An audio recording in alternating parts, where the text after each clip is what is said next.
Imagine a teenage boy wandering the streets of New York City, feeling so lost and angry that he calls almost everyone around him fake, while deep down he just wants to protect the innocence he's scared of losing. That's the heart of The Catcher in the Rye. This book was written by J.D. Salinger, an American writer who became famous after this story came out.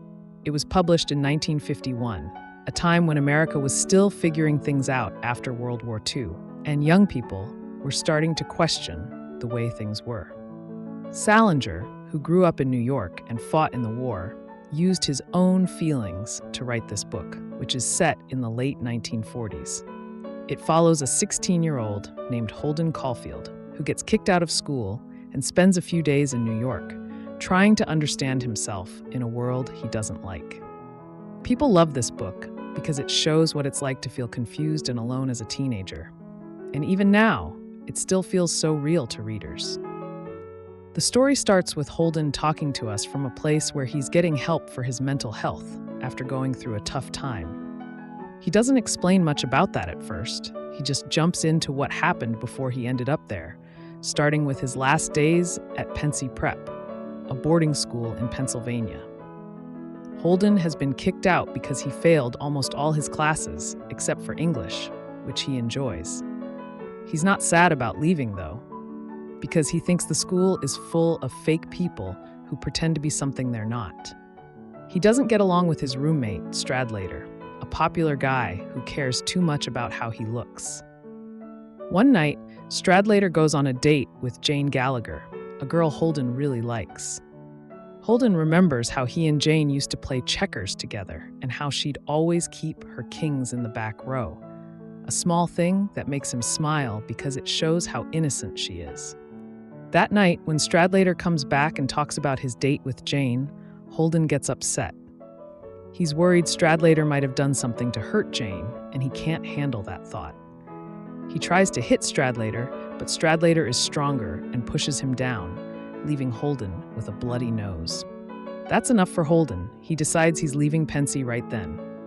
He grabs his stuff, puts on a red hunting hat he bought in New York, which he wears to feel safe, and takes a train to the city, even though he's supposed to stay at school for a few more days. When Holden arrives in New York, he doesn't want to go home to his parents' apartment because he knows they'll be angry about him getting kicked out again. Instead, he checks into a cheap hotel called the Edmont, which isn't a nice place. He feels lonely and doesn't know what to do, so he tries to find someone to talk to. He goes to the hotel's nightclub, but the people there, like some older women, just make him feel worse. Then he calls a girl named Faith Cavendish, who he heard about from a friend, hoping she'll go out with him, but she says no. Back in his room, the elevator worker, Maurice, offers to send a girl over for some company. Holden agrees, but when the girl, Sunny, arrives, he gets nervous and just wants to talk. Sunny gets annoyed, and later Maurice comes back, asking for more money. When Holden says no, Maurice hits him, leaving him hurt and scared. The next morning, Holden wants to feel better, so he reaches out to people he knows. He calls an old friend, Carl Luce, who he remembers as being smart. But when they meet at a bar, Carl acts cold and tells Holden to grow up. This makes Holden feel even more alone, so he starts thinking about his little sister, Phoebe, who's 10 years old and the person he loves most. He decides to sneak into his parents' apartment to see her, hoping she'll make him feel better. Phoebe is so happy to see him, but she quickly figures out he's been kicked out of school again. She gets upset and says he doesn't like anything, which makes Holden think hard.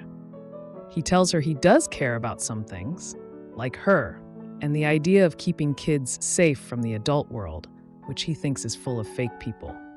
Holden shares a dream with Phoebe, based on a song he heard wrong called Comin' Through the Rye. He pictures himself in a big field of rye, catching kids who are playing near a cliff, stopping them from falling into the grown-up world where they'll lose their innocence.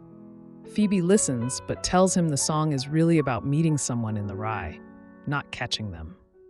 Still, this idea of being a catcher means a lot to Holden. It's how he wants to protect kids like Phoebe and Jane from growing up too fast. After talking to Phoebe, Holden decides to visit an old teacher, Mr. Antolini, who taught him at another school. Mr. Antolini is nice, but a little strange, and he lets Holden come over late at night. He warns Holden that he's heading for trouble if he doesn't start caring about something real. He says he's worried Holden might give up on life and just hate everyone instead of finding a purpose. Holden listens, but he feels uncomfortable when Mr. Antolini pats his head while he's half asleep on the couch. He worries Mr. Antolini might be trying something, so he makes an excuse and leaves, even though Mr. Antolini might have just been trying to help. By now, Holden is really tired, both in his body and his mind. He walks around New York feeling more lost than ever and decides he can't stay there anymore. He makes a plan to run away out west, where he can live alone, maybe pretending he can't hear or talk so no one will bother him. But first, he wants to say goodbye to Phoebe. He leaves her a note asking her to meet him at the Museum of Natural History, a place they both like because nothing there ever changes, unlike the messy world outside. When Phoebe arrives, she brings a suitcase. She wants to go with Holden. He gets upset and tells her she can't come, which makes her cry. To cheer her up, he takes her to the Central Park Zoo, where they go to the carousel. As Phoebe rides the carousel, reaching for the gold ring, Holden watches her, feeling happy for the first time in a while. He doesn't try to stop her from having fun. He just lets her be a kid, which shows he's starting to understand that he can't keep her from growing up forever. Holden doesn't say much about what happens after that day at the park. He tells us he goes home, gets sick, and ends up in the place where he's telling the story. He says he's supposed to start a new school soon, but he's not sure if he'll do better this time. He also says he misses the people he talked about, even the ones he called fake, like Stradlater and Maurice. It's a quiet way to end, leaving us wondering what will happen to Holden next.